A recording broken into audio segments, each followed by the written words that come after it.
Hi friends, welcome back to my channel. దీపను చంపబోయింది గౌతమే అని తెలుసుకొని సాక్ష్యాలతో సుమిత్రకు నిజం నిరూపించిన కార్తీక్.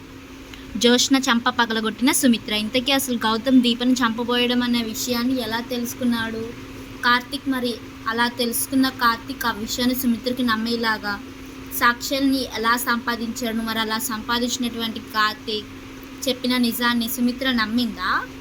మరి అలా నమ్మినటువంటి సుమిత్ర జోష్న చంప పగలగొట్టినప్పుడు ఏమైంది? ఇదంతా కూడా వీడియోలో చూసేసి తెలుసుకునేద్దాం. కార్తీక దీపం ఇది నవవసంతం అప్కమింగ్ ఎపిసోడ్స్లో ఏం జరగబోతుంది అనేది ముందుగా తెలుసుకోవడానికి వీడియోని లైక్ చేసి ఛానల్ని సబ్స్క్రైబ్ చేసి పక్కనున్న బెల్ ఐకాన్లో ఆల్ ట్యాప్ చేయడం మర్చిపోకండి. ఇంకా కథలోకి వెళ్ళినటువంటి అయితే మొత్తం మీద దశరథ అయితే కార్తీక్కి నిజం చెప్పేశాడు. అదేంటంటే దాసుని చంపబోయింది జోష్నానే అని. ఇంకా కార్తీక్ తన మనసులోని నిజాల్ని దాచేసుకున్నాడు. అదేంటంటే దీప నీ కన్న కూతురు, జోష్న నీ కన్న కూతురు కాదు అని చెప్పడం. ఇలా మొత్తం మీద ఎవరు మనసులోని రహస్యాలను వాళ్ళే జాగ్రత్తగా బదిలీపరచుకోన్నారు. ఇలా ఉండగా పారిజాతం అయితే చాలా కష్టపడి జోష్నతోటి ఒక ప్లాన్ వేయిస్తుంది. అదేంటంటే గౌతమ్తో పెళ్ళి ఆపించడానికి తను వేసిన ప్లాన్ని చెప్తుంది. నువ్వు అర్జెంటుగా వెళ్ళి గౌతమ్ గాడు మంచోడు కాదని నిరూపించే ప్రయత్నాలు చేయాలి. అప్పుడే ఈ పెళ్ళి ఆటోమేటిక్గా ఆగిపోతుందని చెప్పి అంటుంది. ఈ పారిజాతం అవునుకు రాలి, నువ్వు చెప్పింది కరెక్టే, వాడు మంచోడు కాదు అని చెప్పి నేను ప్రూవ్ చేయగలిగినట్టు ఇటు దీప చెప్పింది అబద్ధం అన్న విషయాన్ని బయట పెడుతుంది. అటు నుంచి వాడు మంచివాడు కాదని వీళ్ళకి తెలుస్తుంది. కాబట్టి కన్ఫామ్గా నా పెళ్ళి ఆగిపోతుంది. ఆ రోజు గౌతమ్ని అడ్డు పెట్టుకొని దీప చెడ్డది అని చెప్పాలనుకున్నా. ఈరోజు కూడా ఇలా నాకు కలిసి వస్తుందని చెప్పి జోష్న అంటుంది. కానీ మనవరాల ప్రొసీడ్ అవ్వు అని పారిజాతం అనేసరికి ఒకేసారి అన్నీ చెప్పేసి జోష్న అయితే ఎవరైతే గౌతమ్ తనకి ప్రెగ్నెన్సీ చేశాడు అని చెప్పిందో ఆ అమ్మాయి దగ్గరికి వెళ్ళి కలిసి ఆ అమ్మాయిని ఇంటికి వచ్చి నిజం చెప్పమంటుంది. తన కడుపులో ఉన్న బిడ్డకు తండ్రి గౌతమే అని, ఆ రోజున గౌతమ్ డబ్బిచ్చి కావాలని అబద్ధం చెప్పించాడని చెప్పమని చెప్తుంది. దానికి ఆ అమ్మాయి సరే అంటుంది. ఇంకేముంది, హ్యాపీగా తను వచ్చి నిజం చెప్పేస్తే ఇంక తనకి ఎటువంటి అడ్డంకి లేకుండా గౌతమ్తో పెళ్ళి ఆగిపోతుందని కలకంటూ ఉంటుంది. ఇంకా జోష్న అయితే ఈలోపు ఇక్కడ గౌతమ్ జోష్నకి కాల్ చేస్తాడు. ఎందుకంటే జోష్న బస్తీలోకి వెళ్ళి ఆ అమ్మాయిని కలిసి రావడాన్ని గౌతమ్ చూస్తాడు. వెంటనే ఆ అమ్మాయి దగ్గరికి వెళ్ళి, చూడు, నీకు ఎటువంటి ఇబ్బంది కలగకుండా నేను చూసుకుంటాను. అవసరమైతే నిన్ను పెళ్లి చేసుకుని మొదటి భార్యగా నీకే స్థానం ఇస్తాను. జోష్న కేవలం డబ్బు కోసం మాత్రమే పెళ్లి చేసుకుంటున్నాను. చెప్పు, నిజం చెప్పు, ఏమాత్రమైనా నువ్వంటే ఇష్టం లేకపోతే నీతో నేను నా జీవితాన్ని పంచుకుంటాను చెప్పు అని చెప్పినా అంటే, మరి గౌతమ్ బాబు ఆ రోజు మీరు అలా మాట్లాడారు కదా అంటే, అది వేరే, ఇప్పుడు ఏమంటావు చెప్పు, మన ఇద్దరం పెళ్ళికి నువ్వు రెడీనా అని అంటాడు. అలాగే గౌతమ్ బాబు అనగానే, ఇంతకీ జోష్న వచ్చి నిన్ను కలిసిందా, ఏం చెప్పింది అంటే, నా కడుపులో ఉన్న బిడ్డకు తండ్రి మీరే అని చెప్పమని చెప్పింది గౌతమ్ బాబు అంటుంది. ఓహో, అలా చెప్పడం వల్ల ఇప్పుడు నా క్యారెక్టర్ని బ్యాడ్ చేసి ఎలా అయినా సరే నాతో పెళ్ళి ఆపాలనుకుంటుందా అన్నమాట. వెరీ గుడ్, సరే అయితే నువ్వు జాగ్రత్తగా ఉండు రమ్య, నేను వస్తాను, మన పెళ్ళి ఏర్పాట్లు చేసి వస్తాను. నువ్వు మాత్రం అక్కడికి వెళ్ళి ఈ నిజాన్ని చెప్పమంటే జోష్నతో నా పెళ్ళి ఆగిపోతుంది. అప్పుడు ఏం జరుగుతుందో తెలుసా? నీకు నాకు పెళ్ళి కూడా ఆగిపోతుంది. మనం సైలెంట్గా పెళ్ళి చేసుకుని తర్వాత ఇంట్లో వాళ్ళు ఎవరు ఏం చేయలేరు. కానీ జోష్నతో నా పెళ్ళి జరగడం చాలా ముఖ్యం. కారణం ఏంటంటే మా అమ్మ వాళ్ళ పరువు, దాంతో పాటుగా మనకి కూడా జలస్గా జాలీగా బ్రతకడానికి డబ్బు కావాలి కదా. జోష్నకి బోల్డ్ డబ్బు ఉంది, అర్థమైందా? ఆలోచించాను. కానీ అలాగే గౌతమ్ బాబు, నేను ఎవ్వరికీ ఏం చెప్పను, ఎక్కడికి వెళ్ళి ఎవరిని కలవను అని చెప్పి అంటుంది. దాంతో ఇంకా అక్కడితోటి రమ్యని ఆపేస్తాడు గౌతమ్. రమ్య వస్తుంది, నిజం బయట పెడుతుందని చెప్పేసి జోష్న చాలా ఈగర్గా వెయిట్ చేస్తూ ఉంటుంది. అదే టైంలో జోష్న ఫోన్ రింగ్ అవుతుంది. హలో అని చెప్పి అనగానే, నేను గౌతమ్ని జోష్న అని చెప్పి అంటాడు. ఏంటి ఈ టైంలో వీడు ఫోన్ చేశాడు అనుకుంటూ చెప్తూ, గౌతమ్ ఏంటి కాల్ చేసావు అని అంటుంది.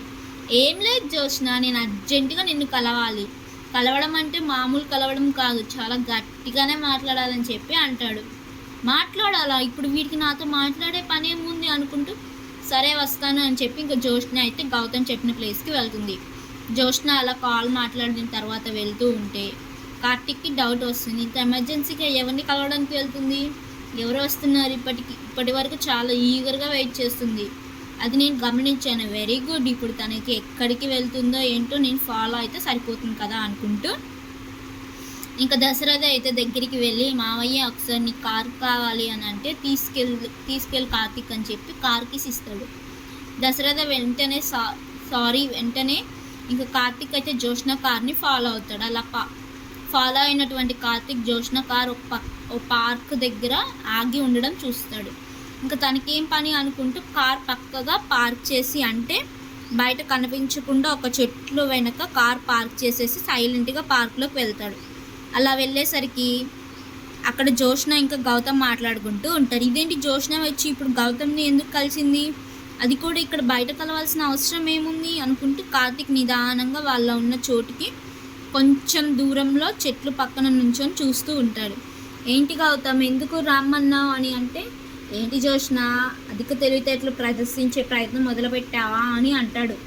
అధిక తెలివితేటల ఏం చేశాను నేనేం అధిక తెలివితేటలు ప్రదర్శించే ప్రయత్నం చేశాను అనగానే, అదే రమ్య దగ్గరికి వెళ్ళి, రమ్య మీ ఇంటికి వచ్చి నిజం చెప్పాలన్నావంట అనగానే, ఎవరు చెప్పారు, రమ్య చెప్పిందా అంటే, తను చెప్పలేదు, కాకపోతే ఆ బస్తీలు నాకు ఇన్ఫార్మర్స్ ఉంటారు కదా, వాళ్ళు చెప్పారు, నువ్వు నాతో మాట్లాడడం వల్ల విన్నారంట, నాకు కాల్ చేసి చెప్పారు. ఇప్పుడు రమ్యను మీ ఇంటికి వచ్చి నేను తన కడుపులో ఉన్న బిడ్డకు తండ్రిని అని చెప్పి ఎందుకు చెప్పమన్నావు, అసలు నాకు రవికి సంబంధం లేనప్పుడు ఆ బిడ్డకి నేను ఎలా తండ్రిని అవుతాను, కానీ నువ్వెందుకు అలా చెప్పమన్నావు అనగానే, చూడు గౌతమ్ ఇప్పుడు దాకా వచ్చిన తర్వాత ముసుగులో బుద్ధులాట ఎందుకు చెప్పు, నాకు నిన్ను పెళ్లి చేసుకోవడం ఇష్టం లేదు, అందుకోసమే రమ్యను అన్నీ వచ్చి మా ఇంట్లో నిజం చెప్పమన్నాను, చెప్పు ఇందులో తప్పేమైనా ఉందా అంటే, నన్ను పెళ్లి చేసుకోవడం నీకు ఇష్టం లేనప్పుడు పని కట్టుకొని నన్ను ఎందుకు కదిపావు, నన్ను కదిపి నన్ను దీపం మీదకి ఎందుకు రెచ్చగొట్టావు, దాంతోపాటు మీ నాన్నని మర్డర్ చేసే ప్లాన్ ఎందుకు వేశావు, ఆ ప్లాన్లో నన్ను ఇరికించాలని ఎందుకు చూసావు, నేను నా మనిషిని అక్కడ పెట్టాను కాబట్టి సరిపోయింది, లేకపోతే నేను ఇరుక్కునేవాడిని కదా చెప్పు, కానీ దీపం మీదకి నన్ను రెచ్చగొట్టడం వల్ల నేను దీపాన్ని చంపే ప్రయత్నం చేశాను. అదృష్టవంతురాలు, నిజంగానే అదృష్టవంతురాలు. 3 కత్తిపోట్లు చాలా బలంగా గట్టిగా లోపలికి దించినా తను చనిపోలేదు, బతికింది. ఒక రకంగా చెప్పాలంటే దానికి కార్తీకే కారణం. సరే అది పక్కన పెడితే అసలు నువ్వు ఇవన్నీ ఎందుకు చేసావు, నన్ను పెళ్లి చేసుకోవడం ఇష్టం లేదన్నదాన్ని ఎందుకు చేయించావు అంటాడు గౌతమ్. ఎందుకంటే దీపాన్ని చెడ్డగా చూపించాలి కాబట్టి నీతో పెళ్ళి అన్నప్పటి నుంచి అప్పుడు దీప ఖచ్చితంగా ఈ పెళ్ళిని ఆపే ప్రయత్నం చేస్తుందని చెప్పి నాకు అనిపించింది, అందుకోసమే దీపాన్ని చెడ్డదాన్నిగా చూపించడం కోసమే నేను ఇదంతా చేశాను, ఇప్పుడు అది ఎలాగో చెడ్డది అని చెప్పి ఇంట్లో వాళ్ళందరూ అనుకుంటున్నారు, తనతో ఎవరు మాట్లాడట్లేదు, ఇంకేం కావాలి నాకు అని అంటుంది. అసలు దీపని చెడ్డగా చూపించాల్సిన అవసరం నీకేంటి అంటాడు గౌతమ్. ఇప్పుడు దాని గురించి చెప్తే నువ్వేమైనా కొత్త ప్లాన్స్ చెప్తావా, లేకపోతే నువ్వు సైడ్ అవుతావా అనగానే, చూడు బేబీ నీ లైఫ్లోకి వచ్చింది నిన్ను పెళ్లి చేసుకోవాలనుకుంది, నేను సైడ్ అయిపోవడానికి కాదు, నిన్ను కార్తీక్ గారిని వదిలేయడానికి కాదు, నీ మెడలో తాళి కడతాను, నీకు భర్తను అవుతాను, నీతో పాటు నీ జీవితాన్ని పంచుకుంటాను, జీవితంతో పాటు నీ ఆస్తిని కూడా పంచుకుంటానంటే, ఓ ఇంతకీ ఇదంతా నా ఆస్తిని చూసే అంతే కానీ నన్ను చూసి కాదనమాట అనగానే, అదేంటి జ్యోష్ణ అలా అంటావు, నువ్వంటే నాకు పిచ్చి ప్రాణం అంటూ ఉంటే, అవునా ఈ మాటలు ఎంతమందికి చెప్పావేంటి అంటుంది జ్యోష్ణ. ఎంతమందికో చెప్పాల్సిన అవసరం నాకేంటి అంటే, చెప్పకుండానే రమ్య నీకు తను అర్పించి నీ బిడ్డకు తల్లి కాబోతుంది, ఎవరికి చెప్తావు నీ కథలు, ఎవరి దగ్గర చెప్తావు నీ మాటలు, దయచేసి ఇక్కడితో వదిలేసే, అయిపోయిందేదో అయిపోయింది, ఏం చేయాలో నెక్స్ట్ నేను చూసుకుంటాను, నా జీవితంలోకి ఇన్వాల్వ్ అవ్వడానికి వీల్లేదు అని అంటుంది. అవుతా, ఖచ్చితంగా ఇన్వాల్వ్ అవుతా, నన్ను ఈ కథలోకి లాగి నీ ప్లాన్లోకి నన్ను పావుగా ఉపయోగించుకొని నిన్ను చివరి ఆఖరికి తీసి పక్కకు పడేస్తానంటే పిచ్చివాళ్ళలా కనిపిస్తున్నానా అంటాడు గౌతమ్. దాంతో ఇంక సరే అయితే రెడీగా ఉండు పైకి వెళ్ళడానికి అనేసి జ్యోష్ణ అక్కడి నుంచి వెళ్ళిపోతుంది. ఇదంతా కూడా కార్తీక్ చాలా తెలివిగా వీళ్ళ మధ్య జరుగుతున్న సంభాషణ మొత్తం తన ఫోన్లో క్యాప్చర్ చేస్తాడు. అలా క్యాప్చర్ చేసిన కార్తీక్ వెంటనే ఇంకా ఇంటికి వెళ్తాడు. మావయ్య కార్ సివ్లింగ్ అని చెప్పి అంటే, ఎక్కడికి వెళ్ళావు కార్తీక్ అని అడుగుతాడు. దశరథ ఎక్కడికి అంటే, అది కాదు మావయ్య, నేను ఎక్కడికి వెళ్ళానో ఇప్పుడు చెప్తాను, బాధపడతావు అని చెప్పి అంటే, ఏంట్రా ఏం జరిగింది అనగానే, జ్యోష్ణ గౌతమ్తో కలిసి నాటకం ఆడుదాం అనుకున్నది, ఎందుకో తెలుసా మావయ్య, దీపను చెడ్డదాన్ని చేయడానికి ఇప్పుడు మళ్ళీ గౌతమ్ని కదిపి నేను ఈ పెళ్ళికి నాంది పలికేసరికి తను తట్టుకోలేకపోయింది. ఎలా అయినా ఈ పెళ్ళిని ఆపే ప్రయత్నాలు మొదలుపెట్టింది. అనగానే పెళ్ళి ఆపడం ఏంట్రా, పెళ్ళి చేసుకోవడానికి మన ఇంటికి రాలేదు జోష్న, గౌతమ్ వచ్చేలా చేసింది. అలా వచ్చేలా చేసినటువంటి జోష్న గౌతమ్ని ఎలా అయినా సరే ఇంట్లో వాళ్ళు పెళ్లి చేసుకునేలా చేయకూడదు అని చెప్పి దీపని పెళ్ళి ఆపేలా చేసింది. సో తను అనుకున్నది జరిగిపోయింది అని చాలా హ్యాపీగా ఉన్నటువంటి టైంలోనే నేను జోష్న గురించి నిజం తెలుసుకొని ఈ పెళ్ళి జరిగేలా మళ్ళీ ప్లాన్ చేశాను అంటాడు. నిజమా? ఏం నిజం అంటే అదే దాసు మావయ్యని చంపాలనుకున్నది అన్నావు కదా, ఆ నిజాన్ని తెలుసుకొని ఈ పెళ్ళి మళ్ళీ జరిగేయాలి అని చెప్పి నేను కంకణం కట్టుకున్నా. మావయ్య ఇప్పుడు జోష్న మళ్ళీ ప్రయత్నాలు మొదలుపెట్టింది, అందుకోసమే నేను తన వెనక వెళ్ళాను. గౌతమ్ జోష్న కలిసి మాట్లాడుకున్నదంతా రికార్డ్ చేశాను. అనగానే అయితే ఒక పని చేయరా కార్తీక్, మీ అత్తయ్య ఎప్పుడు సాక్ష్యాధారాలు కావాలి అంటుంది కదా, తన కూతురింటో తనకే తెలిసేలా చూసి బాధపడుతుందో ఏడుస్తుందో కానీ తప్పదు కదా. ఎందుకంటే అలా గనక మనం చేయకపోతే జోష్నను ఇంకా గుడ్డిగా నమ్ముతారా అందరూ.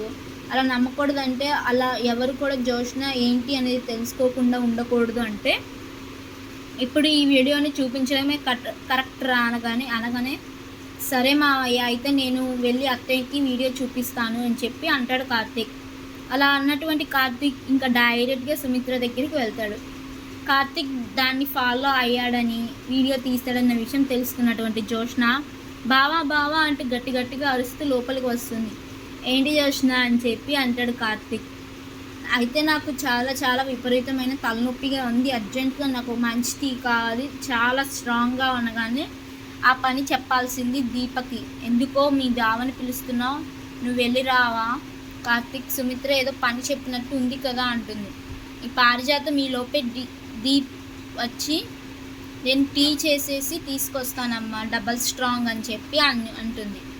ఇంకా జోష్న తన గదిలోకి వెళ్ళిపోయి గౌతమ్ గాడు చెడ్డ ఎలా వదిలించుకోవాలి, అసలు ఈ ఎదవని ఎలా వదిలించుకోవాలంటే ఏంటి అని ఆలోచిస్తూ ఉంటుంది. ఈలోపు కార్తీక్ అయితే ఇంక సుమిత్ర దగ్గరికి వెళ్తాడు. అలా వెళ్ళినటువంటి కార్తీక్ అత్తయ్య నీతో కొంచెం మాట్లాడాలి అని చెప్పి అంటే నేను ఎవరితోనూ మాట్లాడదలుచుకోలేదు అంటుంది. నేను మాట్లాడాలనుకునేది దీప గురించి కాదు, నీ కూతురు జోష్న గురించి అని చెప్పి అంటాడు. ఏంటి జోష్న గురించి నాకు ఎవరు చెప్పాల్సిన అవసరం లేదు, నా కూతురు ఏంటో నాకు తెలుసు, నా పెంపకం గురించి నాకు తెలుసు అంటుంది. అవునత్తయ్య, నీ పెంపకం చాలా గొప్పది, నీ రక్తం కూడా గొప్పది, అందుకోసమే నువ్వు పెంచకపోయినా నీ కూతురు చాలా చక్కగా గుణవంతురాల్లా పెరిగింది. కానీ నీ చేతుల్లో నువ్వు పెంచినటువంటి జోష్న అని చెప్పి అంటే ఏం మాట్లాడుతున్నావురా, నా కూతురు పెరగడం ఏంటి, జోష్న ఏంటి, విడివిడిగా చేసి వేరు చేసి మాట్లాడుతున్నావు ఏంటి అనగానే సరే ఆ విషయం పక్కన పెట్టు, జోష్న నువ్వు ఎంత ప్రేమగా పెంచావు కదా అదే చెప్తున్నాను నేను. నువ్వు ప్రేమగా ఎంతగా చక్కగా పెంచినటువంటి నీ కూతురు ఎన్ని తెలివితేటలు ప్రదర్శిస్తుందో ఒకసారి చూడత్తా అని చెప్పేసి కార్తీక్ అయితే తను తీసిన వీడియోని చూపిస్తాడు. అది చూసి సుమిత్ర ఒక్కసారిగా షాక్ అవుతుంది. ఏంట్రా ఇదంతా అని అంటే అదే కదా అత్త నేను చెప్తున్నది, జోష్న గౌతమ్తో కలిసి ఆడిన నాటకం, గౌతమ్కి తెలియకుండానే ఇరుక్కొని ఈ ప్లాన్తో పాటు ఎటు నుంచి బయటపడలేక పూర్తిగా ఈ ప్లాన్లోనే ఇరుక్కోలేక జోష్న పెళ్లి చేసుకోవడానికి జోష్న ఒప్పుకోక తన పడుతున్నటువంటి బాధ చూడత్తా అని చెప్పేసి మొత్తం వీడియోని చూపిస్తాడు. ఇదంతా చూసిన సుమిత్ర ఒక్కసారిగా షాక్ అవుతుంది. అంటే కేవలం దీపని చెడ్డదాన్ని చేయడానికి మాత్రమే జోష్న ఈ పెళ్లి నాటకం ఆడిందా అని అంటుంది సుమిత్ర. అవునత్త, అది కూడా నేను చెప్తున్నది, జోష్న ఈ పెళ్లి నాటకం ఆడడానికి కారణం కేవలం దీపని చెడ్డదాన్ని చేయడమే. అలా చేయడం వల్ల ఇంట్లో అప్పుడు నేను దీప ఇద్దరం కలిసి బాధపడడమే కాకుండా అసలు దీప వల్ల ఇదంతా జరిగిందని ఇంట్లో వాళ్ళకి నేను ఎప్పటికీ దగ్గర కాలేకపోతానని ఆలోచిస్తున్నా. ఇలా చాలా దూరం ఆలోచించింది నీ కూతురు. కానీ ఇందులో ఏది జరగదని చెప్పి తనకి తెలియదు కదా, నన్నే తాకట్టు పెట్టుకొని నా భార్యను బ్రతికించుకోవడానికి అలాంటి నేను నా దీపను వదిలేస్తానని ఎలా అనుకుంటుంది. అయినా ఇది వరకు లెక్క వేరైతే ఇప్పుడు లెక్క వేరు. దీపను అసలు ఎప్పటికీ వదలను, ఎట్టి పరిస్థితిలోని వదలను, ఎందుకంటే పుట్టినప్పుడే నా పెళ్ళాం అయిపోయింది కాబట్టి అంటాడు. ఏం మాట్లాడుతున్నావురా, పుట్టినప్పుడే పెళ్ళామైందా, నా కూతురు అంటుంది. ఇంకా సుమిత్ర నీ కూతురా, అత్త నీ కూతురు గురించి చెప్తున్నా, అన్నీ బయటపడే రోజుల్లో దగ్గరలోనే ఉన్నాయి. కానీ ముందు నువ్వు అడిగినట్టుగా సాక్ష్యాధారాలు తీసుకొచ్చాను. దీపని చంపబోయింది గౌతమే. గౌతమ్ని రెచ్చగొట్టింది జ్యోష్ననే. ఇప్పుడు దీనికి ఏమంటావు చెప్పత్తా అని అనగానే ఒక్కసారిగా అవును, ఇందులో వీడియోని బట్టి చూస్తే ఖచ్చితంగా గౌతమే ఈ హత్య చేశాడని అర్థమవుతుంది. ఈ వీడియో తీసుకెళ్ళి పోలీసులకి చూపించు, గౌతమ్ని అరెస్ట్ చేయించు అంటాడు. గౌతమ్ని అరెస్ట్ చేసిన వెంటనే గౌతమ్ బయట పెట్టేది నీ కూతురు పేరే అత్త అనగానే అవును నిజమేరా, ఇప్పుడు ఏం చేయాలో అర్థం కావట్లేదు. ఇక్కడి నుంచి అయినా నీ కూతురు సరిచేసే ప్రయత్నాలు చేయొద్దా? ఇక్కడ నుంచి అయినా నీ కూతురు సరైన దారిలో పెట్టు. దాంతో ఒక్కసారిగా నీ కూతురులో మార్పు రావడం మొదలవుతుంది. అలా మార్పు వచ్చిందంటే ఆటోమేటిక్గా అన్నీ వాటంతట అవే సెట్ అయిపోతాయి అని అంటాడు. ఓ కార్తీక్. దాంతో ఇంకా సుమిత్ర జ్యోష్న అంటూ గట్టిగా అరుస్తూ గబగబా జ్యోష్న దగ్గరికి వెళ్తుంది. అలా వెళ్ళేసరికి ఇంకా జ్యోష్న ఏంటి మమ్మీ ఏమైంది, ఎందుకు అంత సీరియస్గా ఉన్నావు అని చెప్పి అంటే చెంప చెల్లు అనిపిస్తుంది జ్యోష్న. ఏంటి మమ్మీ అలా కొట్టావని అంటే ఈ దెబ్బ నొప్పిగా ఉందా? నువ్వు చేసే పనులు ఇంకా నొప్పిగా కలిగిస్తున్నాయి. మాకు నువ్వు చెప్పిన పని ఏంటి, నువ్వు చేస్తున్న పని ఏంటి? పారిజాతం వస్తుంది. ఏంటి సుమిత్ర ఎందుకు పసిదాన్ని పట్టుకొని అలా కొడుతున్నావు అంటుంది. ఆగండి అత్తయ్య, మీరు చేసేది కాదు, ఇదంతా నీ వల్లే కదా ఇది ఇలా తయారైంది మావయ్య. ఇది ఏం చేసిందో తెలుసా? కేవలం దీపని చెడ్డదానిగా చూపించడానికి, మనందరికీ విరోధిని చేయడానికి గౌతమ్తో పెళ్లి నాటకం ఆడింది. ఇప్పుడు ఆ పెళ్లి పెటాకులు చేసుకోమని, ఎట్టి పరిస్థితులను పెళ్లి చేసుకోనని గౌతమ్తో మాట్లాడుతుంది. ఆ గౌతమ్ గాడేమో జ్యోష్న చెప్పింది చెప్పి దీపని చంపడానికి వెళ్ళాడంట. ఇదిగోండి సాక్ష్యాలు అని చెప్పి చూపిస్తుంది. దాంతో అది చూసినటువంటి శివనారాయణ ఒక్కసారిగా షాక్ అయిపోతాడు. ఏంటి జ్యోష్న ఇదంతా ఏం చేస్తున్నావు నువ్వు, అసలు ఏమైనా అర్థమవుతుందా అంటే దీనికి ఎందుకు అర్థమవుతుంది మావయ్య, దీనికి ఎందుకు అర్థమవుతుంది అంటూ సుమిత్ర జ్యోష్న చంప చెల్లు అనిపిస్తుంది. దశరథ ఏం మాట్లాడకుండా అలాగే నించుంటాడు. పారిజాతం అడ్డొస్తుంది. అత్తయ్య అడ్డు తప్పకుండా, లేకపోతే ఈ చెయ్యి మీ చెంప మీద ఉంటుందని చెప్పి అంటుంది. దాంతో సుమిత్ర మాట్లాడుతున్న మాటలకి పారిజాతానికి నిజంగా సుమిత్ర అంత పని చేసినా చేస్తుందని చెప్పి అనిపించి పక్కకి తప్పుకుంటుంది. జ్యోష్న అలా నిలబడిపోయి చూస్తూ ఉంటుంది. శివనారాయణ సుమిత్ర కొడుతున్నా కూడా ఏం మాట్లాడ్డా అయిపోయిన తర్వాత చీచి నీలాంటి దాన్ని కన్నందుకు ఎందుకు కన్నానా అనిపించే పరిస్థితి తీసుకొస్తున్నావు.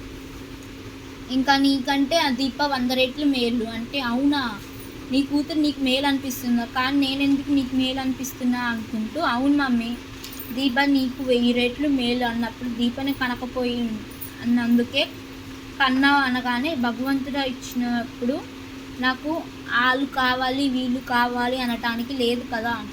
నీవు ఏ వయసులో ఉన్నావో దీప అదే వయసులో ఉంది. పెళ్లి చేసుకుంది, ఒక బిడ్డను కనింది. ఈరోజు దాని జీవితం బాగు చేసుకొని కార్తీక్తో పెళ్లి జరిగింది. కానీ నువ్వు ఇలా ఒంటరి ముద్దలా నిలబడిపోయావు, ఒంటరి ముద్దలా ఉండిపోతున్నావు. ఇంకా చెప్పాలంటే నీ జీవితాన్ని పణంగా పెట్టి నువ్వే నీ జీవితంతో జోదమాడుతున్నావు. అర్థమవుతుందా? దీపాన్ని చెడ్డదాన్ని చేయడానికి నీ జీవితం బలి పెట్టుకోవడం ఏంటి? గౌతమ్ని మళ్ళీ పెళ్ళికి ఒప్పించడం ఏంటి? ఇప్పుడు పెళ్లి చేసుకొనడం ఏంటి? అసలు ఎలా కనబడుతున్నారు రా నీకు? ప్రతి విషయంలో ఇలాగ చేస్తున్నావు జ్యోష్న.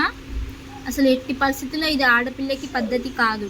ఇప్పుడే చెప్తున్నా మావయ్య, గౌతమ్ ఇంకొకళ్ళు ఏదో ఒక సంబంధం చూసి ఈ వారంలో దానికి పెళ్లి చేసేయండి అని చెప్పి అంటుంది. సుమిత్ర అలాగే అంటాడు. తాత నువ్వు కూడా అని చెప్పి జ్యోష్న అనగానే నీతో మాట్లాడే ఛాన్స్ని నువ్వు పోగొట్టుకున్నావు మనవరాలా. దానికి నేనేం చేయలేను, దయచేసి నన్ను క్షమించు. ఎందుకంటే నా కోడలికి కోపం రాదు. అలా కోపం తెప్పించావంటే అది నీ తప్పే. కాబట్టి తనేం అనకు అంటూ శివనారాయణ అక్కడి నుంచి వెళ్ళిపోతాడు. దశరథ వంక చూస్తూ దశరథకు ఆల్రెడీ జ్యోష్న మీద కోపం ఉండడం వల్ల ఈ పెళ్ళి ఎవరితో రాసి ఉంటే వాళ్ళతో ఖచ్చితంగా ఈ వారంలో జరిగి తీరుతుంది. చూసిన ప్రిపేర్డ్గా ఉండు అంటూ వెళ్ళిపోతుంది. అనుకున్నది ఒకటి అయింది ఒకటి అంటూ ఇంకా కార్తీక్ అయితే పాట పాడుకుంటూ వెళ్తాడు.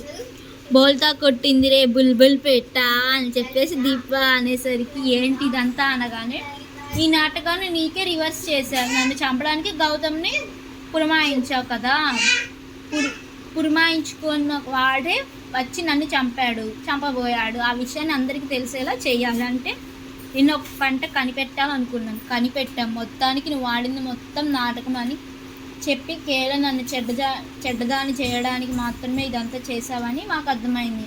మరి అది అర్థమైంది, అందరి ముందు నిరూపించాలి కదా. ఆ ప్రయత్నంలో భాగంగానే అందరూ చూడండి జ్యోత్స్న లీలలు అని సినిమా రిలీజ్ అయింది. ఇప్పుడు అందరూ ఆ సినిమా చూసి జ్యోత్స్న యొక్క నిజ స్వరూపం ఏంటో తెలుసుకున్నారు. మరి నీ ఎనిమిటీ గురించి అందరూ తెలుసుకున్నారు కదా, మరి మా హీరోయిజం గురించి తెలుసుకోవాలిగా, అది కూడా తొందరలోనే జరుగుతుంది అంటూ దీప అక్కడి నుంచి వెళ్ళిపోతుంది. జ్యోత్స్న ఆలోచనలో పడుతుంది. దీపకి కార్తీక్ నిజం తెలిసిపోయి ఇదంతా చేస్తున్నారు అని ఆలోచిస్తూ ఉంటుంది. మరి జ్యోత్స్నకి నిజంగానే కార్తీక్ దీపాలకు నిజం తెలిసిందని తెలిస్తే మరి ఇదంతా కూడా రాబోయే ఎపిసోడ్స్లో చూద్దాం. వీడియో నచ్చినట్లయితే లైక్ చేసి వీడియోని షేర్ చేయండి. అలాగే ఛానల్ని సబ్స్క్రైబ్ చేసుకోండి. పక్కనున్న బెల్ ఐకాన్లో ఆల్ ట్యాప్ చేయడం మర్చిపోకండి. Thank you.